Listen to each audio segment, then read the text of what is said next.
Good morning, everyone. Welcome to the morning meeting. This is a program for the future of America and the world. Thank you for joining. Dan, Sean, and I will walk you through the day. Some breaking news, a press conference just now with the Attorney General, the FBI Director, and the Governor of Virginia about an arrest of a top gang leader. Let's dip into Fox right now, please. Pam Bondi. Pam Bondi's coming up. Just hang on 1 second. Criminalizing and harming other Americans. Caroline Levitt, we appreciate you a lot. All right, this should be Pam Bondi right now. Busy day in Washington, but the Trump administration certainly is starting the day off with a big success. Carly, great job filling in. Thank you. Thank you so much. Get to be on the couch. Have a great day, everybody. See y'all tomorrow. Here we go. Now it's Pam Bondi. America is safer today because of one of the top domestic terrorists in MS-13. He is off the streets. This has been an ongoing directive of President Trump. His directive to me when I became Attorney General of the United States was very simple. Keep America safe. Make America safe again. So this news is just breaking right now. The immigration crackdown in full force. DOJ capturing one of the alleged leaders of MS-13, and Fox News was along for the ride. This happened in the Commonwealth of Virginia as we say hello on a Thursday morning. Let's get right to it. I'm Bill Hemmer. A lot to get to now. Watching this, Dana. Good morning. I'm Dana Perino, and this is America's Newsroom. They had a press conference that started around 8:15 to announce this. The arrest happened just about 40 minutes south of D.C., and that was the result of a coordinated operation between the DOJ and FBI. So President Trump going to Truth Social moments ago, applauding the officials for the arrest, calling it a, quote, a big deal. Exclamation point even. Davis Button is live in Manassas, Virginia, where FBI and DOJ Okay, let's dump out of this. We'll keep monitoring it. Speaking, Sean, reaction to this news? I think twofold. One, I think this is great. I mean, there's three things. One, great for the country. Took someone dangerous off the streets. Two, just shows the focus of this administration. And three, the thing that I found when I first saw this morning, when the news broke out, was this is so. Like the Biden administration made it very clear we were safe, the border was thing, we're taking the stuff. This again proves how false that narrative was. Dan. Great for the country, particularly for the people of that area. I know that gang has plagued downtown DC now for years. I said yesterday, Trump's the master of the shiny red ball. I'm sure it is just a coincidence that it happened this morning, and conversation has been changed at least momentarily. Paul, monitor. And I know, like, look, the tariff thing you might argue, and even then I would say that was baked, but like the idea that you target a gang member, hoping to change a narrative is probably not. I mean, you don't. That's not how law enforcement works. No, but when you decide to go, and at what hour, and that stuff is well thought out. Again, sometimes good policy is good politics. All right, Paul, watch MS and CNN and let us know when and if they cover this story. I'll be curious. All right, thank you for joining. Paul, Paul, don't worry. I can tell you when they cover this. You'll be very cold because hell will freeze over first. I'm going to see if they cover it in this hour, 9 o'clock Eastern. Again, thank you for joining. This is the morning meeting. Dan, Sean, and I will walk you through the day's events. We'll kick it around a little bit. And then, as always, with peace, love, and understanding, the presumption of grace for all, we'd all like your questions and comments. So if you want to get in the conversation, please raise your hand. As always, the show is under threat of cancellation if we don't get 3 new people. So if you've never raised your hand before and you're here on the two-way platform, please do. If you're watching on YouTube and X, welcome in. Thank you for watching live or recorded. Do not put smack in the chat. The chat is not for criticism that is personal. Spirited debate, outstanding. All right, today, Merritt Street Media is the new media seat. Sean, you have a special connection to Merritt Street Media and the woman who got the first question at yesterday's first 2 questions at the White House briefing. Tell everybody, who is Merritt Street Media now in the White House pool? I'm going to try to do it. Merritt Street Media is Dr. Phil's. I don't think that was even very good. Dr. Phil's. Right. It's Dr. Phil's spinoff out of TBN. It's on cable, led by Dr. Phil. My former co-host and colleague and friend, Lindsay Keith, is the White House correspondent and political director from Merritt Street. She asked, as you mentioned, the first 2 questions and sat in that new media seat yesterday. And this will be their first time in the pool. Yeah, so historic presidential schedule she today. Interviewed me last night. I'll just note, Lindsay did. Whoa! Okay. Yeah. All right, special Lindsay episode. The pool will have at least one crack at the president today, maybe two. 11 o'clock, he gets his intelligence briefing. 2 o'clock Eastern, signs executive orders, currently closed press, but I bet that opens if for no other reason the president will want to talk about the arrest today. And then at 8 o'clock, long day for the pool, 9 a.m. call time, 8 a.m. event in the state dining room. The president participates in an iftar dinner. All right. Don't know what the vice president's doing. If you didn't see the video of the vice president yesterday laying down some fire, I recommend it to you. House and Senate are in today. The Senate's supposed to be in tomorrow, but probably won't be. And they have a bunch of hearings today, none of which rise to the level of my telling you about them. Associated Press is in court today before U.S. District Court Judge Trevor McFadden to try to get back into that same pool. Their persona non grata in the pool that Merritt Street is in. And the judge will, as always, can rule from the bench or not. All right. Can I just real quick? Yeah. What do you, regardless of what you think personally, what do you think the judge says on this today? Yeah. Oh, I think they'll win. They'll win in the district court. I think the judge will say you can't discriminate based on content. Would be my guess. Trevor McFadden, who knows? As you know, I try never to predict judges, juries, or justices, but I think eventually the AP will be back in the pool under court order, would be my guess. Do you disagree? Here's the thing. I think after the Acosta stuff last time, it's one thing to take someone's pass. I think it's another thing to mandate the access that they get. Regardless, and that's where I think the line to me is that that's like, and again, the merits alone, whether or not you or anyone else, not you, but one believes it's a good idea or not.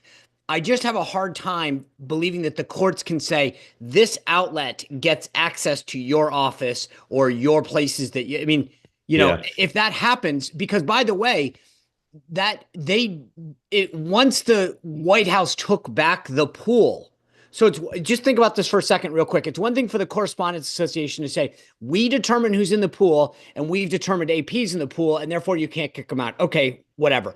But once the White House took back the pool, then to force the White House to assign them is to me a different construct.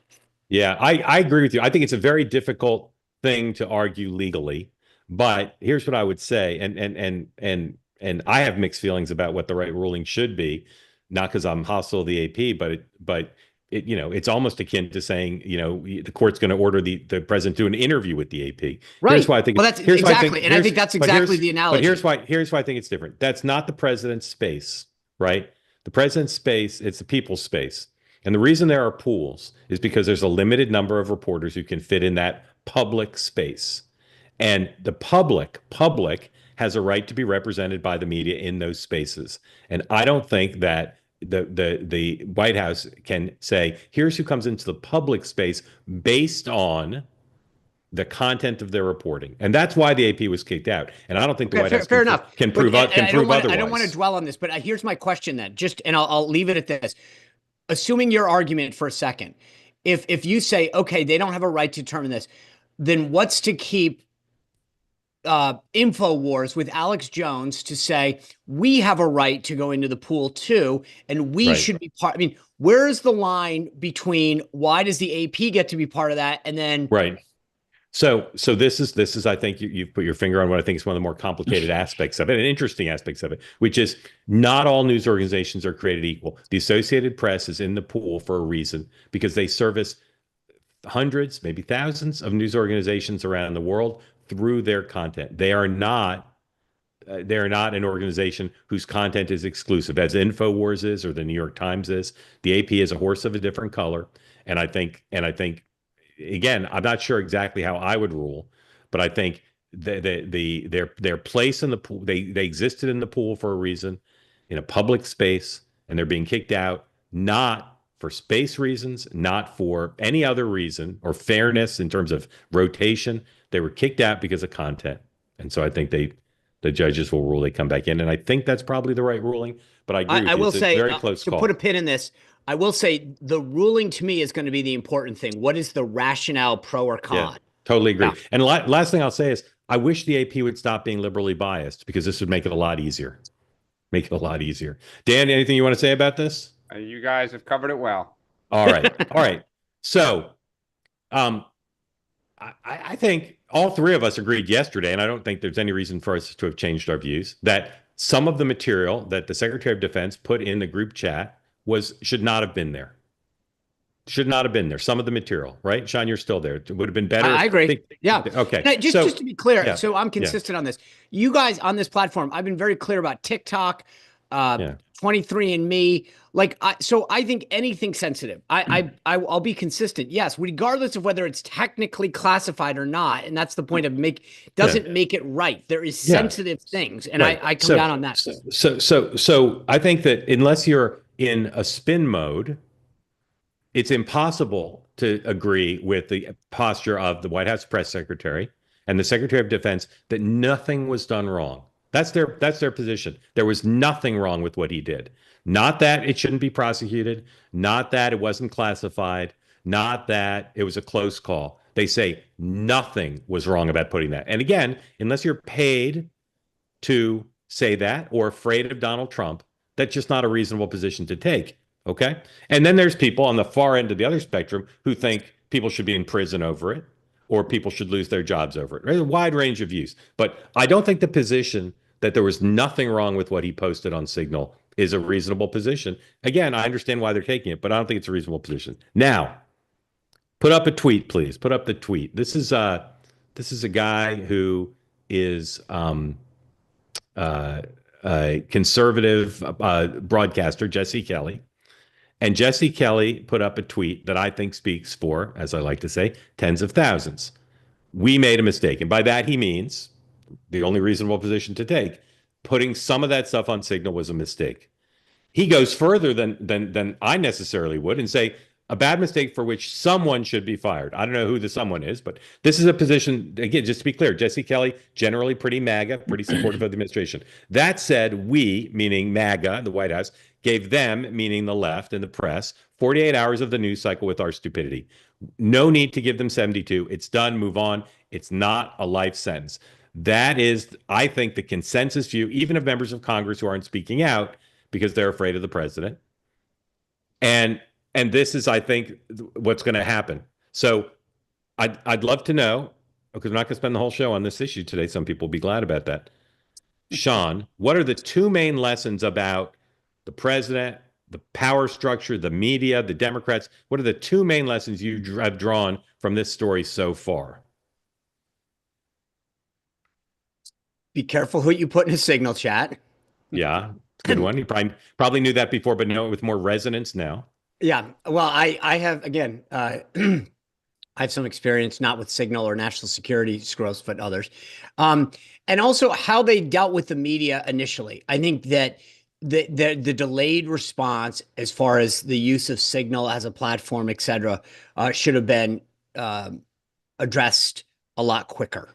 And I understand, just to be clear, it's, when you have that many people at that many agencies, it's not, I say this respectfully, having been there, where it's not like you're going to one counsel's office and saying, what's the deal? Like, you've got several agencies, what might be permissible in one place may not in another, and you're trying to figure out, right? And to put that in sharp relief, the head of national intelligence said yesterday in the House hearing, when asked, well, what's the Pentagon's policy? She said, without any embarrassment, I have no idea what the Pentagon's policy is, because the policies, as you just said, they're right. Different. They're different. They're different rules. That's actually, I mean, having worked across agencies before, there's silly stuff when you get read in somewhere, you're not read in somewhere else. I mean, there's all sorts of like silliness where something's okay in one place but not another. They have different procedures. I mean, that's actually a bigger problem.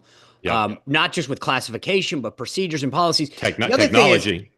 But I will say the other issue to me is all sins are not equal. And I'm talking about in the eyes of this White House, right? You think about who commits it and what, right? So the president has a very personal relationship with a lot of these folks.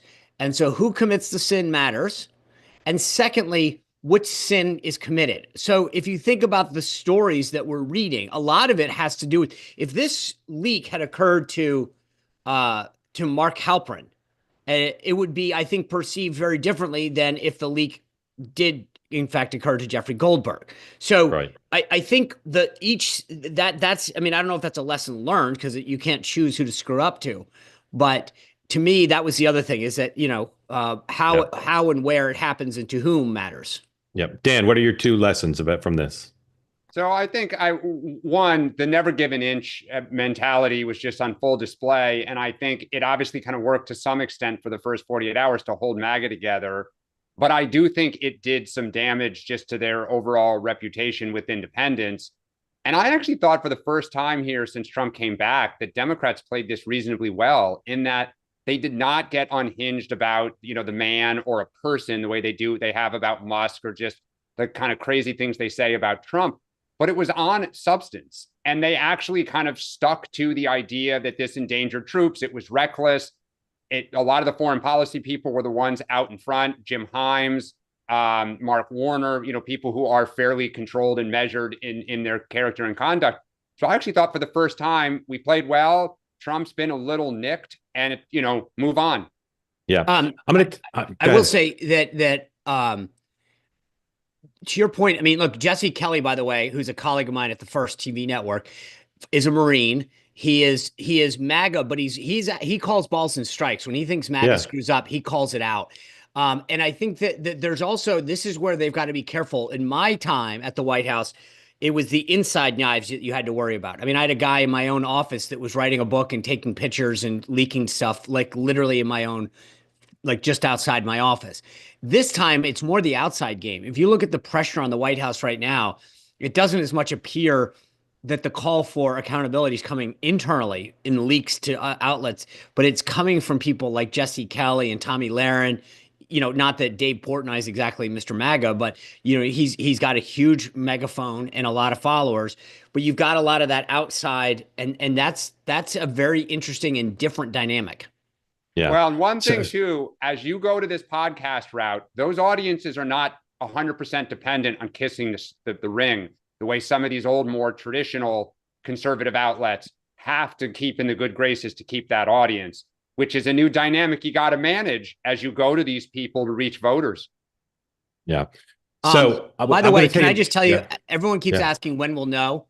Here's how I think you're going to know. When we'll know what? Whether there's, anyone's going to fall for this. Right. I think it's not who goes to Greenland. It's who comes back from Greenland. Huh. Watch the manifest. He'll become a counselor special envoy to Greenland. Special envoy to Greenland. Thank you for your service. I'm going to tell you my 2 lessons, and I'll ask you to keep in mind the difference between what is and what ought to be. I'm not celebrating these lessons, but I'm telling you they're lessons. This was not a gray area. This was an area, as I said at the top, where they did something inappropriate, and they're not admitting any weakness. Now, occasionally the president says it shouldn't happen again, and you could say that's admitting weakness. But the Secretary of Defense is not. The National Security Advisor is admitting it was wrong to put Jeffrey Goldberg on the chain, but nothing about the material on the chain. Okay. Lesson number 1 is this operation, when it goes student body right and says, we're going to call up down, and we're going to say it's the press's fault and it's fake news and it's a hoax, and anybody who disagrees with us is siding with Jeffrey Goldberg. When they do that, even with dissent, because we talked about not just the Kelly tweet, but there's other people who have dissented. Even with dissent, when they do it, they can, assuming nothing changes, they can tough it out, saying up is down, and get away with it. Extraordinary. So can I make one analytical point that's interesting as far as, okay. So if you look at the construct of how this occurred, Waltz puts together a chain and says, hey, wanted to get this together. Who's your deputy? Totally fine. I mean, that's a low side thing. Name your deputy. What time? And everyone puts in their name. Bob, Susie, Janet, Bob, whatever. Who cares? Okay, great. Go to the high side is what Walt says to get this information. Again, totally normal, legit. That's how it works, right? I get pinged all the time. Hey, go check your high side. This is what's happening. Okay, got it. That's normal. So if you're Waltz, the sin was adding Goldberg. But in no time does Waltz ever bring in information that goes to a sensitive level. Okay, so that's the Waltz sin. But he should have called him on it. That's his sin. No. But again, remember, then what happens is Hegseth starts talking about operational stuff. Okay, so when you deconstruct this, right? And this is the point, is that if you're Waltz, you jump on the grenade. Here's what I did wrong. I added Jeffrey Goldberg. I was coordinating an email text to say, send me your deputies and go look at your high side computer. Okay, I admit I screwed up my piece of this, which is what he's done. This is why, to me, I find this whole construct interesting, because then other people are on it in a passive capacity, right? So everybody's got a little different role in this to say, well, my role wasn't that bad, and what I did, and it wasn't like one person, and that's where I think from a but it's a sin to not say, hey, Pete, stop putting this stuff on Signal, leave this stuff on the high side. I get your point, but what I'm saying is, so that there's different, all I'm trying to say is that there are different levels. Like, I agree. Some of these people are saying, hey, don't get mad at me. I didn't do anything, right? Yeah. Other people are saying, yeah, all I did was organize it. And it's not like one person was, hey, I did this, I pushed it. I agree. And then I will say this, just as a side note, because I can't, again, I think I'm very clear as far as what I think of the situation, but I will say another lesson learned for me was, don't believe like what Jeffrey Goldberg did at the initiation of this story, which was to say there were war plans and highly classified, was completely BS. He lied. He spread misinformation. Many things can be true at once. You can be outraged at some of the stuff that happened, but what Jeffrey Goldberg did was gaslight the American people as to the magnitude and the sensitivity of this. You can still be pissed at these people if you want, but what he did was highly inflammatory.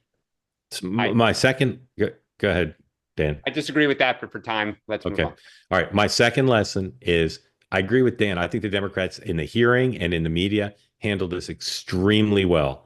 They were principled. They put in sharp focus why real people should care about it. But the lesson for me is, it didn't matter.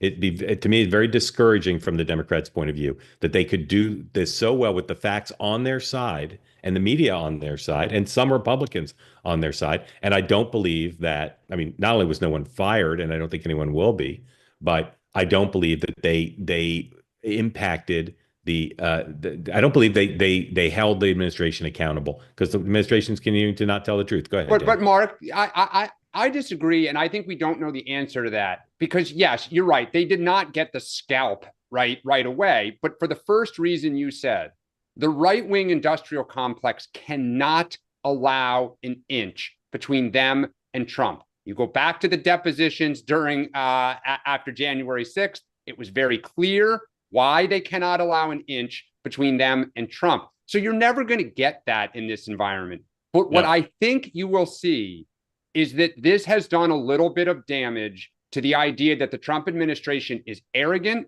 and a little out of control and a little reckless. And every little nick may help us get out of the wilderness and be competitive. And so we don't know, but that's how I would measure that. Not did we get a scalp. Yeah. Okay.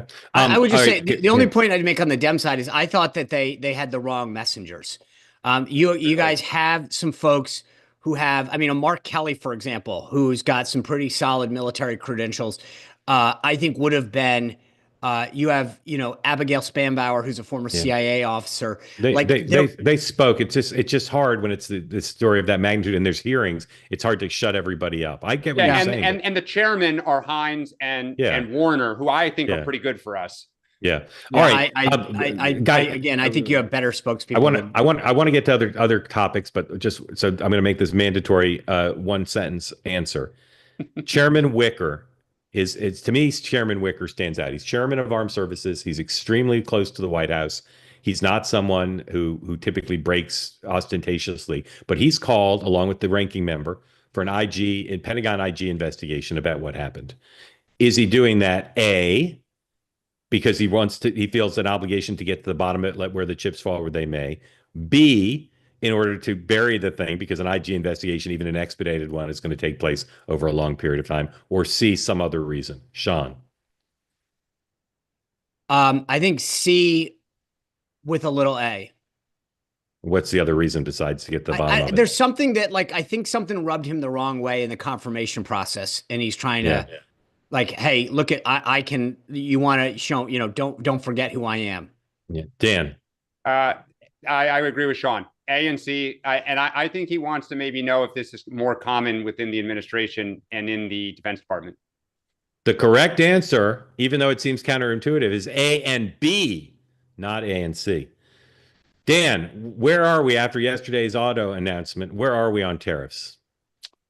I think that Trump wants to appear strong, but I think as consumer confidence goes down, he is in a jam, strictly because this can become a self-fulfilling prophecy. If consumers start thinking things are getting bad and they get a little tight, then you're going to see corporate earnings get a little bad. And that's how you get a snowball. And I think he knows it. Sean. So I think he's making it up every day, appear tough, but not actually really do anything. I disagree. On tariffs, there's one thing about Trump that you go back to the 80s. This has been his thing. You know, first Japan, China now, but autos and tariffs, if you go back, that's been a through line for decades with Donald Trump. And I believe, you know, I will just say, if you look not just at the tariffs on autos, but what's going to happen on April 2nd, some of the comments that he made on China and PPE and prescription drugs. Look, at some point, as somebody, like, we can either continue to talk about the fact that we've lost our manufacturing base and we've allowed places like China to build our PPE and our prescription drugs, or we can actually finally at some point do the right thing. It's not going to be easy. It's not going to be tough. But for the sake of our economic and national security, at some point, it's like balancing the budget. If it was easy, somebody would do it. We need to bring manufacturing back to this country for critical things. Okay, a couple more topics. Actually, I'm going to combine two in one. If you want to be in the conversation here, particularly if you've never been part, please raise your hand. We'd love to have you be part of it. And don't forget that at 10 a.m. Eastern time, immediately after this program, David Bonson and I will be doing a two-way for members of the community only. So you can't watch on YouTube or on X. You got to sign up by going to twoway.tv/TBG in order to be part of a conversation about the economy. Where do we stand now with all this uncertainty? What's happening going forward? Lots of time for your questions. So if you want to be part of that conversation immediately after this one, please sign up. Go to twoway.tv/TBG to sign up for that private event for this community. So special event elections in Pennsylvania this week. Democrats won a seat that had been long held by Republicans. Next week, there's two House races in Florida in heavily red districts. Republicans favored to win, but people are watching the margins. And then, of course, there's this very widely contested spirited and contested election in Wisconsin to determine control of the Supreme Court there, the most expensive judicial election in American history already, with Musk and everybody else putting money in there. Special elections, if you lose them, you say our candidate was horrible, no national message. If you win them, you say the tides are going our way. It should be a good time for Democrats because it's a new Republican administration, and that's typically the way it works. So, Dan, what are you watching for in these, and do you think that will be meaning in the results? Karl Rove, in his column this morning about this, he's a very smart guy, Karl Rove, basically said, could go either way. Some meaning, maybe not. What do you think? Yeah, look, I'm going to look for trends across all of these. What is Democratic turnout? Turnout's usually pretty low in specials. Or do Democrats overperform? Where do independents go? Historically, when one party controls Congress, independents kind of don't like it. They tend to get a little frustrated. They see the other party as arrogant. I think what we just talked about might play into that. So I'm just going to be looking for trends across all of them because they're different. You know, Florida, Wisconsin, Pennsylvania, those are not insignificant areas. Yeah, look, I've said this before. I'll say it again. When I ran incumbent retention at the NRCC, I used to say special elections are special for a reason. What I mean by that is I don't read too much into them, but yeah, you definitely need to look for, as Dan said, for trends, for small things. The Pennsylvania race is in particular concerning, right? That was a 150 plus year GOP held seat plus 33 district. There's a lot of finger pointing at the candidate and the consultant's cold spark for how poorly this thing to blow that big of a lead. And by the way, that firm is doing work in Virginia, which as a Virginian concerns me as well. There are things that matter. One, trends, two, candidates, and three, mechanics. So in the Pennsylvania race, there's a lot of concern about the consultant and the candidate. But to blow a race that big means that there's something more mechanically wrong. You look at the Wisconsin race, Democrats should hold this. If Republicans were to pick it up, that's huge for Republicans. In Florida, the 1st and the 6th, Jimmy Patronis is running strong in the 1st. That's the Matt Gaetz former seat, the Joe Scarborough seat. He should win that. Jimmy's a strong statewide former candidate, raising money, just really good retail politician. Randy Fine, a senator in the 6th, which is the Waltz seat, ironically, is not raising money, is getting a lot of his Democratic opponent is doing a tremendous job of raising money. There is a lot of alarm bells going off in D.C. because if we were to lose that seat, it really is a problem. I think even if we come within 3 or 4, the last poll had it at 3, I don't know. But like, you're seeing a lot of money that should not have to get spent on that seat being spent. That is a problem. And I will say this, the one biggest problem, as I said, special elections are special. That doesn't mean you put your head in the sand either way. And Republicans need to wake up and understand that mechanics matter. Candidates matter. If they're not raising money, if they don't have a message, don't run them. Yeah. Republicans are definitely worried about that seat. I've heard unsolicited from lots of people this week. Social Security is an issue. Yesterday, the administration backpedaled on some, but not all, of these changes in terms of shutting down offices, and it is the biggest gift. It's the thing I hear most from Democrats about. The grassroots is fired up about it. The members of Congress are fired up about it. These cuts to the management of Social Security and the opening the door for Democrats to do what they always do, which is not be actually interested in saving the program, but to demagogue, is right there, and it could be a decisive issue in the midterm. Stan. But Mark, the thing is, it's not demagoguing. When I was at H&R, but hold on a second. When I was at H&R Block, we lobbied the IRS all day, every day. And I was always like, the call centers are a big deal. Like, who calls the IRS to ask where the refund is when you can go online and check it? The number of tens of millions, literally, we say that. No. Same with Social Security. Yes, I'm not. So just to be clear, the cuts to the phone lines and closing the offices, that's not demagoguery. That's real. And the administration's backpedaled on some of it. What I'm saying is, what's demagoguery is claiming Republicans want to destroy Social Security. That's the demagoguery. All right. Well, I'll give. What I'm saying is the press always sides with Democrats on these issues, and they will side with them now even more. And the arguments will be even easier to make on the demagogic side, because the administration has opened up the door to this by threatening the program's not viability, but by threatening its ability to serve its constituencies through these announced cuts. Sean. That's exactly what I was going to say. It is real lives of real people who rely on these services that people in, urban centers on this call and stuff will laugh about. Who uses the mail anymore? Who goes to the post office on a Saturday? Who calls the Social Security office? I'm telling you. Yes, 100%.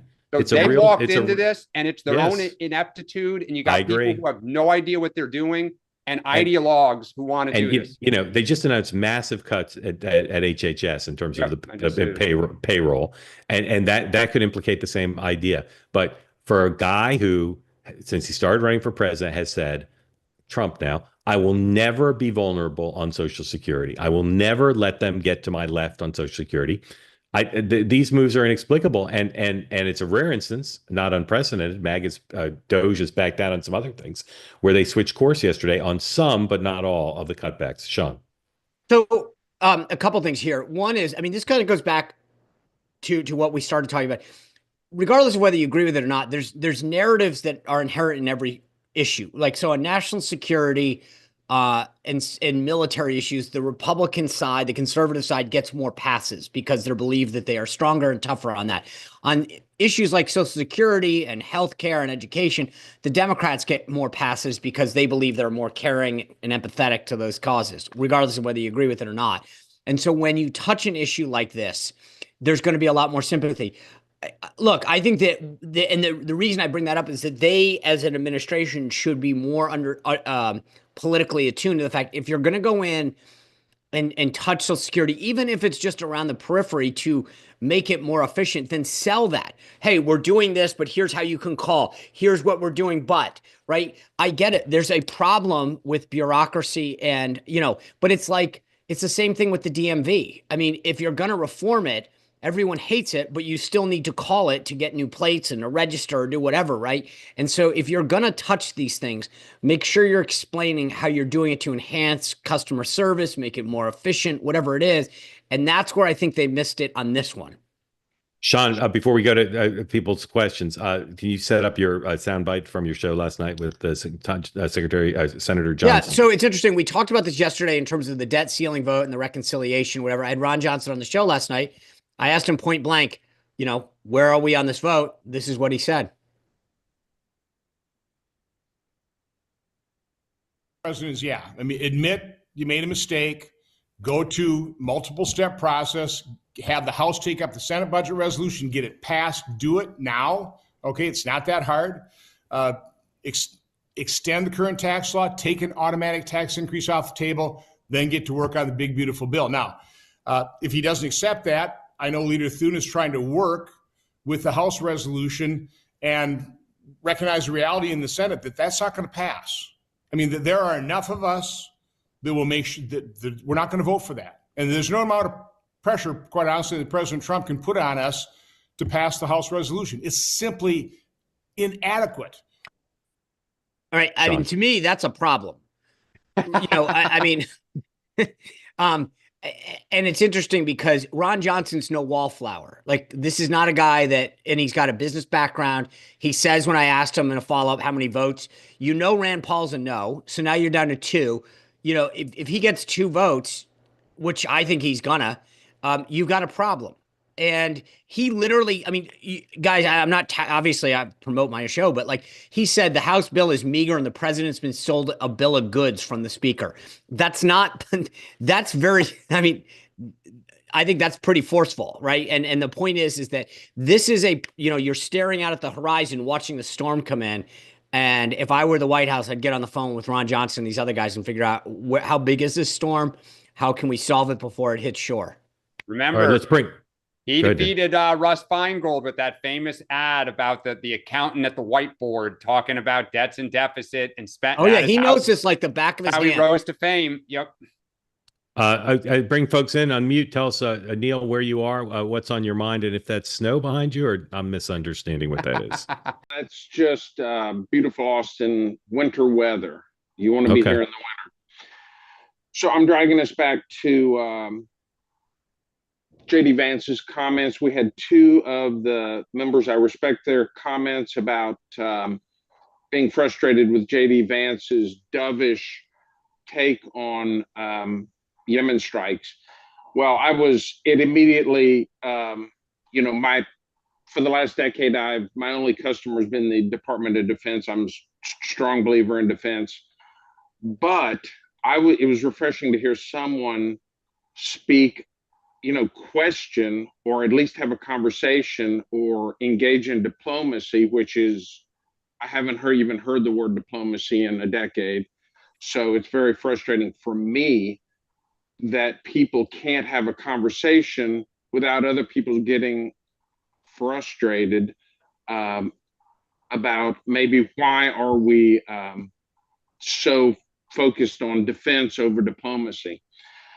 And my last point on that is a week ago today, and the reason I got on this, I'm a long time first time. I was pre-debate. I've spent way too much time following this show, way before Dan was a twinkle in Mark's eye. And so, but a week ago today, my son, who's a student at the University of Texas, got an offer from the Navy, Sean, to fly out to San Diego and basically join the nuclear program. Wow. And so it was fun. He sent over the letter and my wife and I talked to him, and it was exciting. He's a fit. He's a historian, a strategy gamer. He'd be a perfect fit. But he slept on it one night and he says, they're just stretched too thin. They've got too many fires going. He says, why would I go to work for Google if their house wasn't in order? I'd go to work for Apple. And so my comment is the Department of Defense can't recruit talent because everybody is completely hawkish for 30 years. I mean, it's just too much. And you can't attract young men and women who you really want in the job. You want this guy, and I'm not saying it because I'm his dad.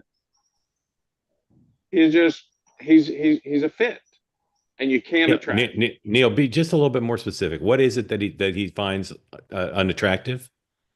He follows political events very closely, so he knows that we've got B-52s that just moved out to the middle, out to the islands, and we've got carrier groups moving. He just follows political things. But he thinks it's too hawkish?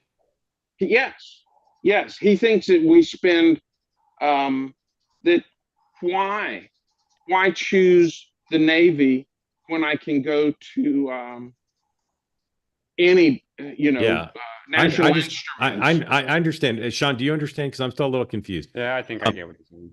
All right, Dan, you go then if you get it. You go first, Dan. Yeah, I mean, I think what you're saying is that we're too stretched, we're too forward posture around the world, and perhaps your son worries that he's going to be in a conflict or supporting a conflict that perhaps, and correct me if I'm wrong, that maybe we shouldn't be in.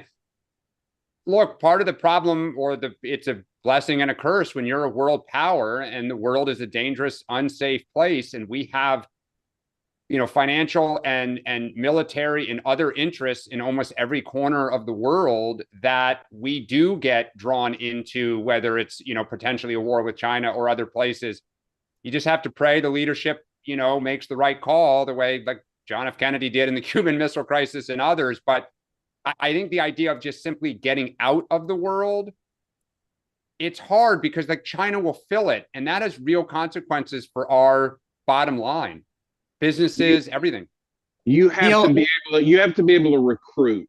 Neil, can I just ask you a question? So is your son concerned that he's going to get into a conflict or that we're too aggressive? Am I just real quick? No, he just doesn't. It's a lack of trust.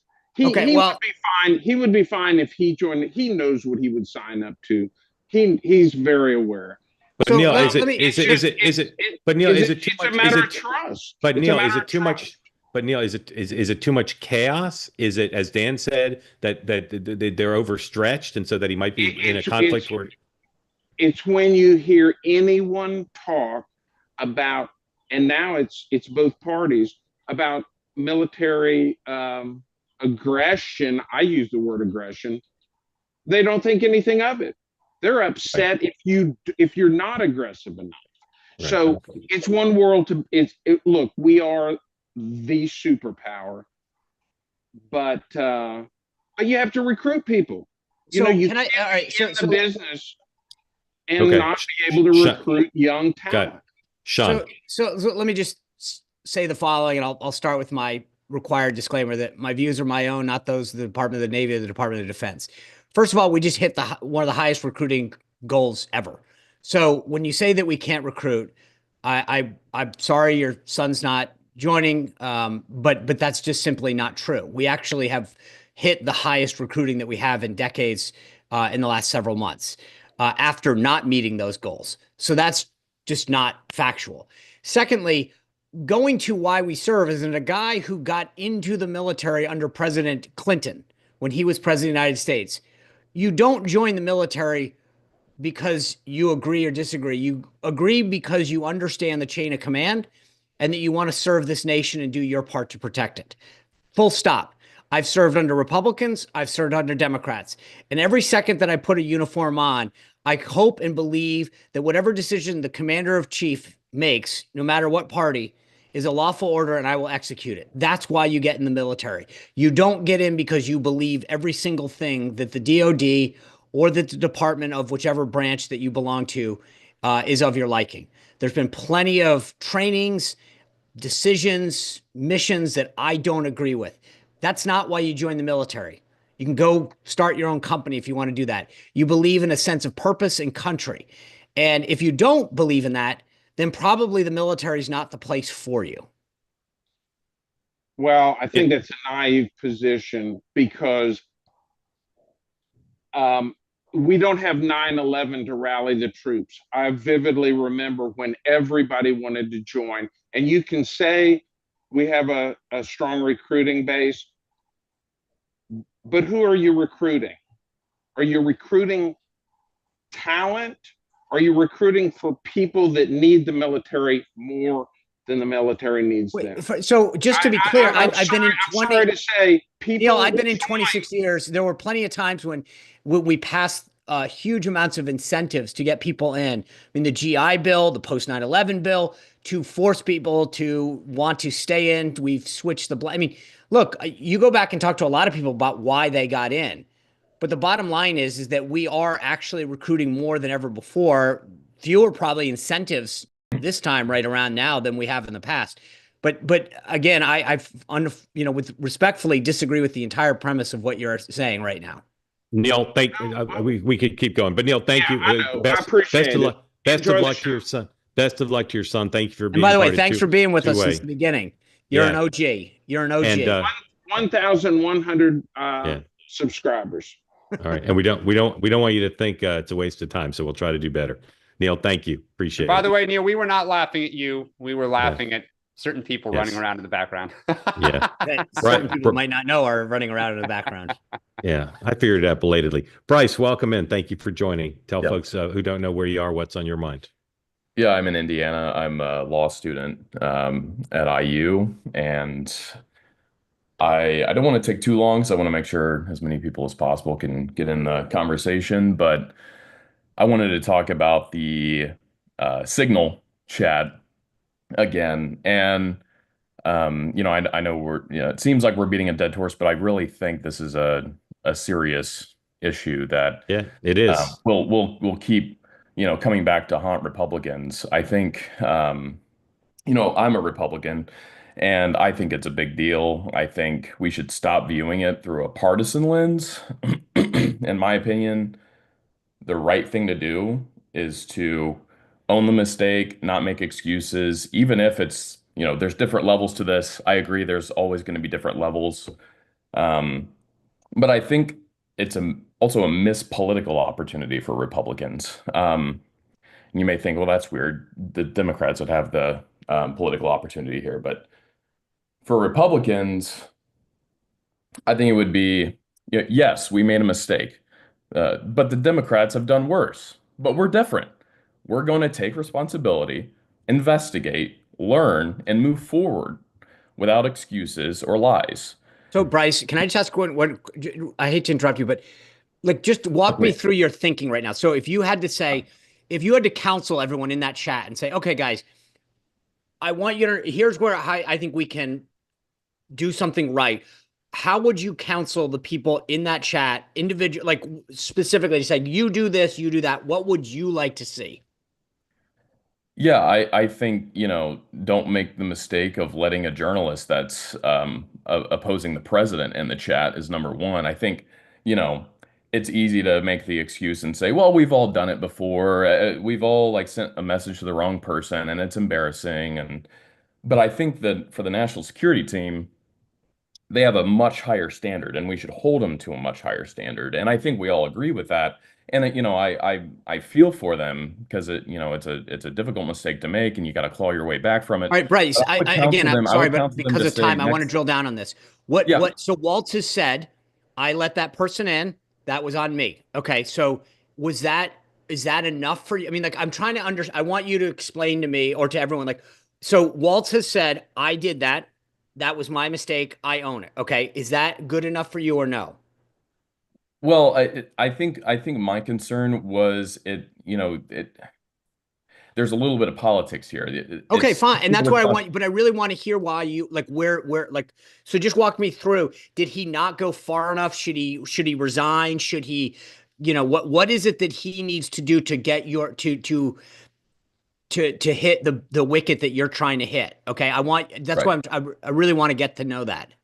Like I said, I think it's going beyond just kind of saying it was a mistake. Let's move on. I think the team has gone beyond that and started to deflect a little bit of responsibility and said, Jeffrey Goldberg is a bad person. He's He's always come after the president. I think, in fact, that makes it worse, to call out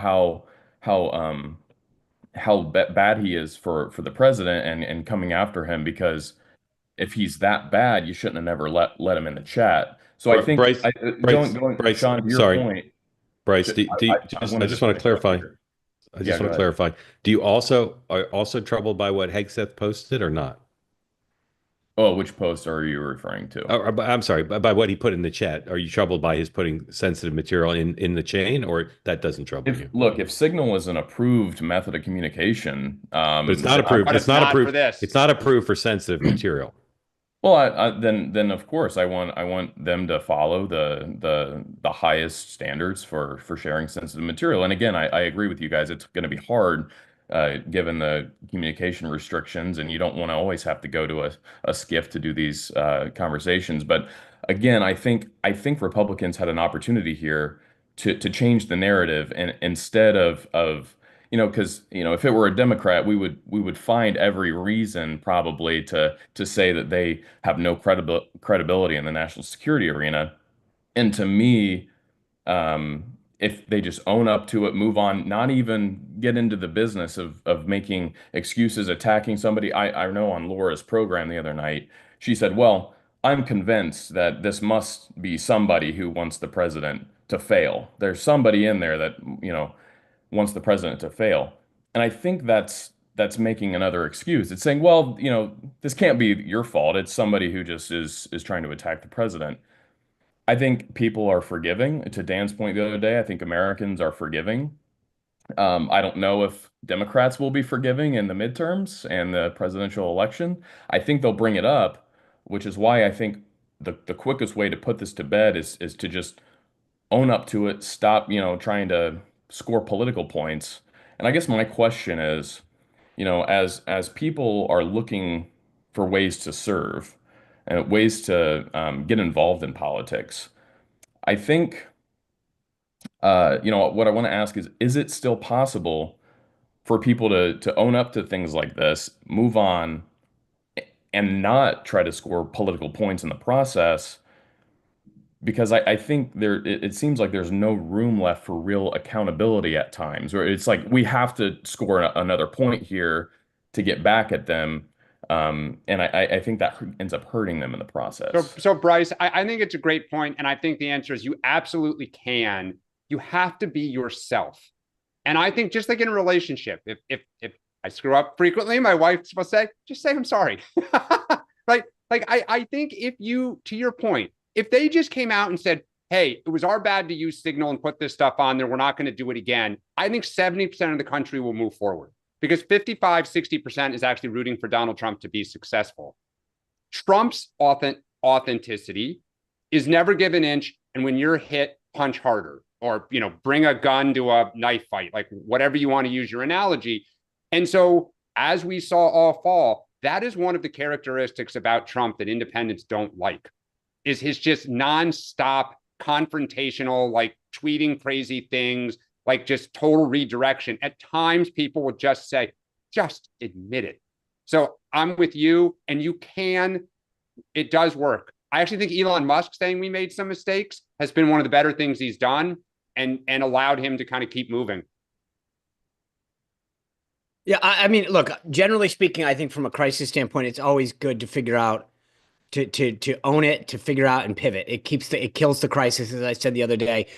Get the oxygen out of the room as soon as possible. That's how but I think there's a uniqueness. So. Bryce, thank you, Bryce. Jeff, welcome in. Unmute, please, and let us know what's on your mind if you tell us where you are. Great. This show is fantastic. I'm originally from Brooklyn, but now I'm in Naples right now, but come from New Jersey. Been watching the show from the beginning. Found out about the show from Megyn Kelly, who probably should get some kind of rewards from you guys, Mark, because she's always touting your show. But I actually saw clips. She's hired him. What are you talking about? I know that. So I saw clips on, believe it or not, in a weird spot. I stumbled upon Rich Barris's show, The People's Pundit, and he was all through the election. He was showing clips of the show, and that's what got me into the show. The great thing. Thank you for being part of it. there's so many things you could talk about, and every time I think I know what I'm going to say, something else comes up. So I watched Steve Hilton last night, and that was great. And I think that's what the show is all about, because it was actually a normal conversation.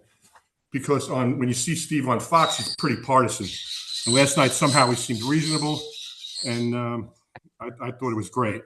And just to piggyback, I wasn't going to talk about this because this whole signal thing. It's just all day, every day. But Dana Perino had it perfect. The president came out pitch perfect the first day. He said mistakes were made. We admit it. That was before all this other stuff in the chat came out. But Dana kind of said if everybody else would have just followed the president's lead, this thing would have went away. Instead, Hegseth came out, and I'm a big supporter. Came out, he sounded like a clown off the plane. They was killing Jeffrey Goldberg, who really was, even though he had sinister reasons for why he probably posted all that stuff or came out, but it was why nail him? Just talk about, keep the president's message. We made the mistake. We're going to do things better. Even Mike Waltz on Laura Ingraham, and Dana was even saying, like, why would he even go on Laura Ingraham? The president already set the tone. Why do that interview? And it should just refer to the president's words. And this would have went away. Really great point, Jeff. Very well said. I think the problem, Jeff, is they all want to make Trump happy and show their fight. Like, how did Hegseth, get confirmed? He went to the mattresses and went all out, like no apologies, full frontal. It's the modus operandi. They all feel like they have to, and to your point, they should have just followed him. But they never do. Jeff, thank you. We got to go because I got to be at 10 o'clock with David Bonson. So I want to make sure we end on time. But Jeff, thank you for joining. Thank you for being part of Two-Way and for your kind words. Sean, what do you have on tonight on your program? Big panel discussion. We're going to talk about Jasmine Crockett and her attacks. We got a lot of fun. I mean, this has been 1 week to have a fun panel discussion, and so we're gonna break through a lot and some fun videos to play. Okay, 3 two-ways left today. The three of us will be back in 23 hours, but right after this program, 10 o'clock Eastern time, private two-way. Again, if you haven't registered yet and you still want to jump on, go to tway.tv/TBG to be able to log in. Private two-way event with David Bonson, whose Bonson Group sponsors Two-Way tonight. As always, I recommend Dividend Cafe, but the event starts in 3 minutes, and we'll talk about the economy, what's going on now, where it's likely headed, where it looks like a reasonable place to put your money as you think about the uncertainties over the next few months and beyond. Then 4 o'clock Eastern time today, the Moynihan Report. Michael Moynihan back. His program, as you know, sponsored by Fire. Michael's interview airs live at 4 p.m. Eastern time. And then I'll be back tonight at 6 p.m. Eastern time for Two-Way Tonight. Amongst my guests, one of my favorite TV expressions, amongst my guests are Adam Mockler of Midas Media. If you haven't seen Adam on the program, he is a sharp young man, super interesting on all things political, with a different perspective on things, a very outsidery perspective. And he's on the show with some frequency, which I love. He's excellent. And so I'll see you at 6 o'clock tonight. And again, the three of us will be back at 9 a.m. Eastern time tomorrow. And who knows what we'll lead with. That's all I'll say. Gentlemen, have a good day. And I will bring to the table tomorrow morning my review of Matilda, which I'll be seeing this evening. Oh, nice. So stand by for that. Come have a good day on the show. Exactly. Have a good day. For those of you I won't see at 10 or at 6, have a good day. Otherwise, see hopefully many of you shortly with David Bonson. Goodbye.